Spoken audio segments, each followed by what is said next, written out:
I'd like to acknowledge the traditional owners of the land on which I'm giving this presentation, the Wurundjeri people of the Kulin Nation, and pay my respects to the elders past, present and emerging. So far I've only had an opportunity to go through the intellectual property chapter of RCEP in detail and look at all the provisions closely.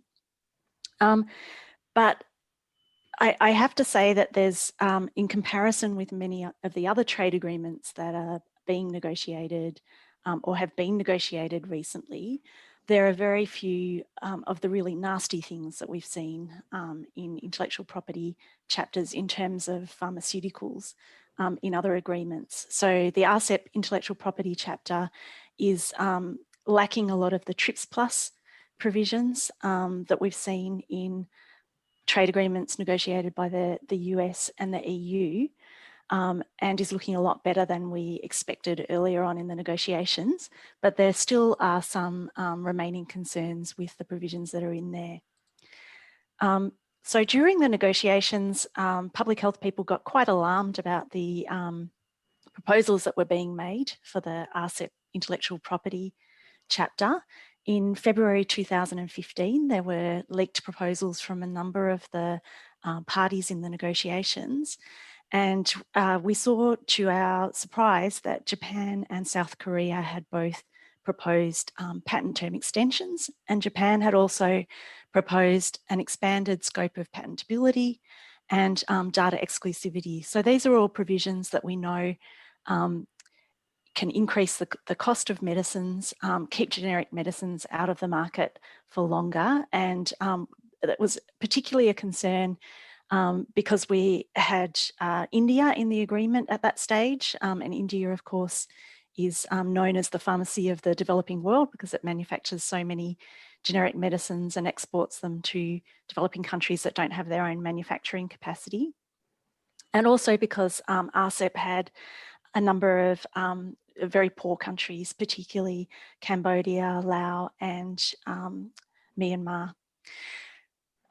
So, I mean, it's in a way, it's not much of a surprise because Japan and South Korea both have burgeoning research-based pharmaceutical industries, and we know that the global pharmaceutical industry operates very much on a transnational basis, and the affiliates of the big global transnationals lobby governments in all of the countries in which they're manufacturing and marketing their pharmaceuticals, basically along the same sorts of lines. So in a way, it could be expected that the TRIPS Plus provisions that we've seen proposed by mainly the US and the EU to date would be taken up by other countries in their trade negotiations as their pharmaceutical industries start to look a bit more like the US and the EU.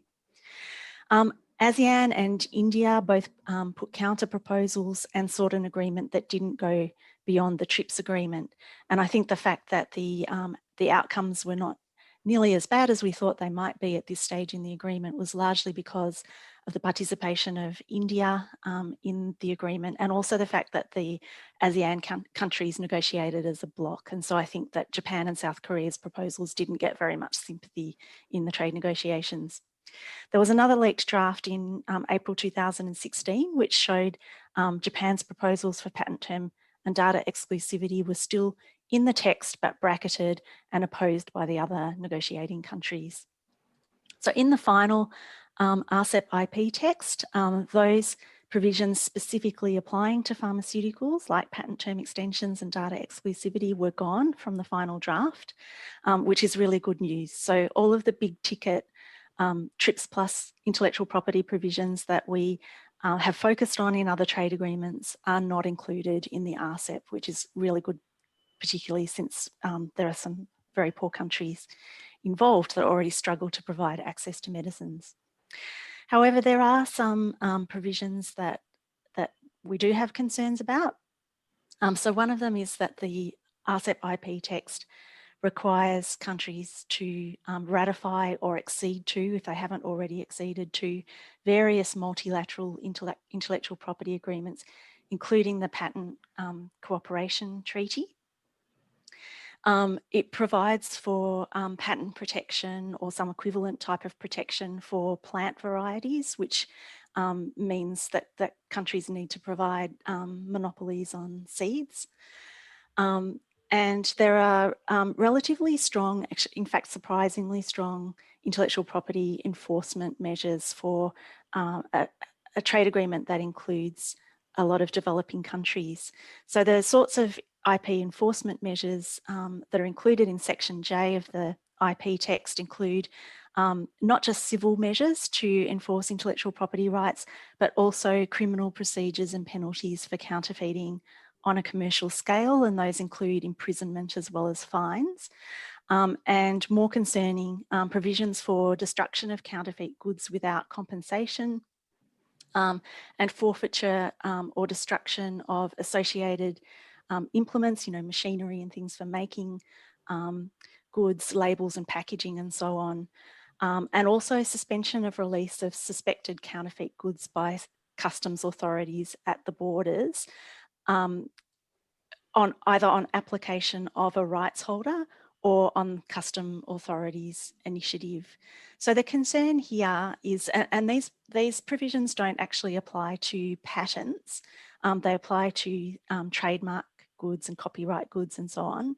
But the concern is that there could be legitimate generic medicines being shipped from one country to another that are perceived to be counterfeit when they're actually not, they're actually legitimate. And they could be, suspended and prevented from entering the country, or even potentially destroyed, and and so on. And the fact that that suspension of release can be initiated by the rights holder, I think, is the real concern.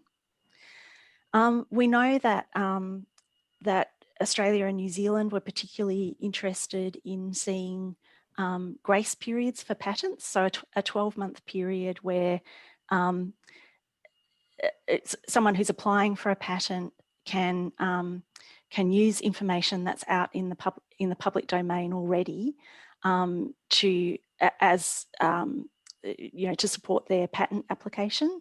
There wasn't a grace period agreed in the RCEP IP chapter, but the countries commit to cooperating on matters related to grace periods, so there's likely to be further discussions on that topic. The parties can still utilise the TRIPS transition periods that they're eligible for, which is good, but there are party-specific transition periods for certain provisions which vary from country to country, so I won't go into detail about them. And they're mainly the enforcement provisions and a few others. But these are fixed periods of time, 10 years or 5 years, or 10 years with the addition of a possible 5 years, which I'm not quite sure how that will work out in relation to the transition periods that they have access under TRIPS, which for the least developed countries are meant to last for as long as they're least developed countries. So there's not a fixed time when those expire. So I think the main concerns and risks for developing countries related to the provisions on patents and anything that's relevant to pharmaceuticals in this chapter is firstly that the issue of patents on plant varieties, which has issues for seeds, obviously not related to access to medicines, but a big issue for developing countries.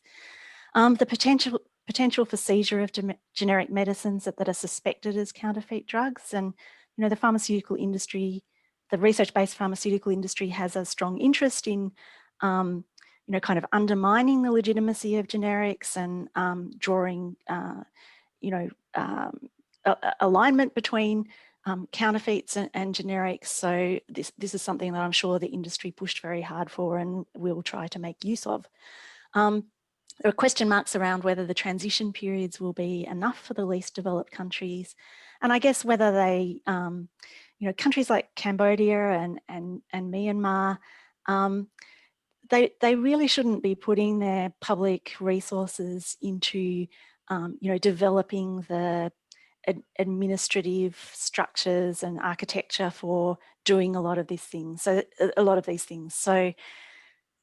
the extent of public resources in terms of both money and human resources in just setting up a lot of the infrastructure around these things is a huge drain on developing countries, and particularly when it's all around enforcing the private rights of wealthy corporations from wealthy countries. And I think a number of countries actually have requested technical assistance to actually set up those types of mechanisms, which shows that they actually really don't have the capacity to be doing those things. And I guess the biggest issue is not so much what's in the RCEP intellectual property chapter, but what's not in it, because of course we face a huge public health crisis around the world at the moment. There's a lot of effort going on to try and rethink the way we fund research and development for pharmaceuticals, and the way at the moment high prices are linked to monopolies and intellectual property rights. We need a different type of regime. We don't need to cement in place the one that we have. And even though the RCEP intellectual property chapter doesn't go as far as other intellectual property chapters have, it still sets in place that common architecture across the region, when we actually need to be opening the space for thinking about things differently, and also thinking about how we can support local production in many developing countries, so that they're not dependent on highly priced drugs from Western countries. And I think I'll finish up there. Thank you.